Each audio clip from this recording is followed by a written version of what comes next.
Hello friends, എല്ലാവർക്കും എൻ്റെ പുതുവത്സരാശംസകൾ. പുതുവർഷം നമുക്കൊരു സ്വീറ്റ് റെസിപ്പി ആയിട്ട് തുടങ്ങാം. നമ്മുടെ വീട്ടിലൊക്കെ സാധാരണയായിട്ട് കണ്ടുവരുന്ന മത്തങ്ങ കൊണ്ടൊരു ഹൽവയാണ് ഇന്ന് ഉണ്ടാക്കുന്നത്. വളരെ എളുപ്പത്തിൽ തന്നെ ടേസ്റ്റോട് കൂടിയ ഈ ഹൽവ നമുക്ക് ഉണ്ടാക്കിയെടുക്കാം. അപ്പോൾ അതിനുവേണ്ടി ആദ്യം നമുക്ക് മത്തങ്ങ വേണം. മത്തങ്ങ ഞാനിപ്പോൾ ഒരു കഷ്ണം മത്തങ്ങയാണ് എടുത്തിട്ടുള്ളത്. ഏകദേശം ഒരു 1/2 കിലോ മത്തങ്ങയുണ്ട്. ഇനി ഇത് കുരുവും തൊലിയൊക്കെ കളഞ്ഞൊന്ന് ഗ്രേറ്റ് ചെയ്തെടുത്തിട്ട് വരാം. എന്നിട്ട് നമുക്ക് ബാക്കിയുള്ള ഇൻഗ്രീഡിയൻസ് എന്തൊക്കെയാണെന്നൊന്ന് നോക്കാം. പംകിൻ ഗ്രേറ്റ് ചെയ്തെടുത്തിട്ടുണ്ട്. ഇനി പാല് വേണം. പാൽ 1 കപ്പ് എടുത്തിട്ടുണ്ട്. നെയ്യ് 2 ടീസ്പൂൺ, പഞ്ചസാര 1/4 കപ്പ്. ഇനി കുറച്ച് കാഷ്യൂ ഉണ്ട്, ബദാമും ഉണ്ട്. രണ്ടും ഏകദേശം 12 എണ്ണം വെച്ചിട്ടാണ് എടുത്തിട്ടുള്ളത്.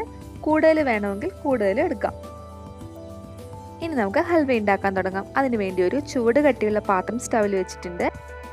അതിലേക്ക് ഗ്രേറ്റ് ചെയ്ത് വെച്ചിട്ടുള്ള മത്തങ്ങ ഇട്ട് കൊടുക്കാം. ഇനി ഇതിലേക്ക് പഞ്ചസാര കൂടെ ചേർത്ത് കൊടുക്കണം. അപ്പോൾ നമ്മൾ ചേർക്കുന്ന 1/4 കപ്പ് പഞ്ചസാരയാണ്, പൊടിക്കൊന്നും വേണ്ട, അങ്ങനെ തന്നെ ചേർത്ത് കൊടുത്താൽ മതി. ഇനി ഫ്ലെയിം സിമ്മിലിട്ടതിന് ശേഷം നമുക്കിതൊന്ന് അടച്ചു വയ്ക്കാം.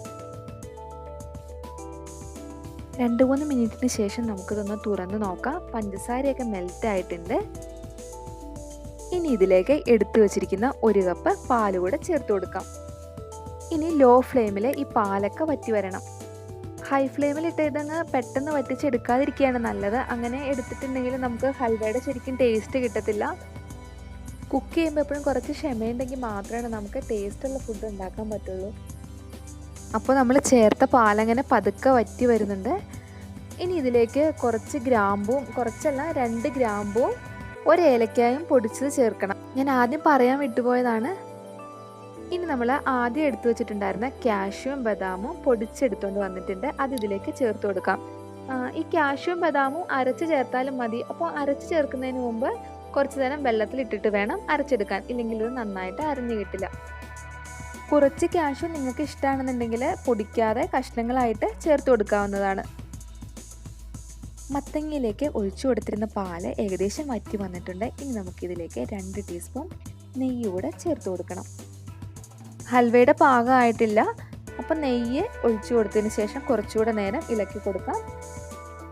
കണ്ടിന്യൂസ് ഇളക്കി കൊടുക്കേണ്ട ആവശ്യമില്ല, ഇടയ്ക്കിടയ്ക്ക് ഇളക്കി കൊടുത്താൽ മതി. ഫ്ലെയിം സിമ്മിൽ തന്നെ ഇടുക. ഹൽവ പാത്രത്തിന് സൈഡിൽ നിന്ന് വിട്ട് വരുന്നൊരു പരുവം ആയിട്ടുണ്ട്. അപ്പം നമ്മൾ ഏകദേശം എത്തിയിട്ടുണ്ട്. ഇനി കുറച്ച് നേരമായി നമ്മുടെ ഹൽവ ശരിയായി കിട്ടാൻ. ഇപ്പോൾ ഹൽവ റെഡി ആയിട്ടുണ്ട്. ഈ ഹൽവയുടെ പാകം എന്താണെന്ന് അറിയാം, നമ്മളിങ്ങനെ ഫോൾഡ് ചെയ്യുമ്പോൾ അതിങ്ങനെ ഫോൾഡ് ആയിട്ട് വരണം. അതാണ് ഹൽവയുടെ പാകം. കണ്ടോ? സ്റ്റൗ ഓഫ് ചെയ്തിടാം.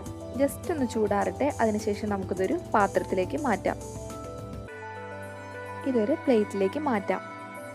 ഇത് സ്ക്വയർ ഷേപ്പിലോ മറ്റോ ആക്കിയതിന് ശേഷം ഫ്രിഡ്ജിൽ വെച്ച് തണുപ്പിക്കാം. തണുപ്പിച്ചതിന് ശേഷം നമുക്കിത് കട്ട് ചെയ്ത് ഉപയോഗിക്കാം. ഏകദേശം ഒരു സ്ക്വയർ ഷേപ്പ് ആക്കിയിട്ടുണ്ട്. അപ്പോൾ ഇനി ഇത് ഫ്രിഡ്ജിലേക്ക് വയ്ക്കാം.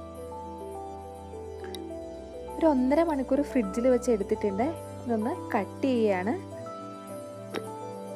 കട്ട് ചെയ്തതിന് ശേഷം നമുക്ക് ഹൽവയിലേക്ക് കാഷ്യോ കിസ്മിസോ എന്തെങ്കിലും വെച്ച് ഡെക്കറേറ്റ് ചെയ്യാം. ഞാനിപ്പോൾ ഇതിൽ കുറച്ച് ടൂട്ടി ഫ്രൂട്ടിയാണ് വെച്ച് കൊടുക്കുന്നത്. കുറച്ച് കളർഫുൾ ആയിക്കോട്ടെ എന്ന് വിചാരിച്ചു. നമ്മുടെ മത്തങ്ങ ഹൽവ അങ്ങനെ റെഡി ആയിട്ടുണ്ട്. നമ്മൾ ക്യാരറ്റ് ഹൽവയൊക്കെ ഉണ്ടാക്കുന്ന പോലെ തന്നെ അടിപൊളി ടേസ്റ്റാണ്. എല്ലാവരും ഉണ്ടാക്കി നോക്കണം. ചേരുവകളെല്ലാം തന്നെ നമ്മുടെ വീട്ടിലുണ്ടാവുന്നതാണ്. ഇഷ്ടപ്പെട്ടെങ്കിൽ ലൈക്ക് ചെയ്യാനും ഷെയർ ചെയ്യാനും സബ്സ്ക്രൈബ് ചെയ്യാനും മറക്കരുത്. താങ്ക്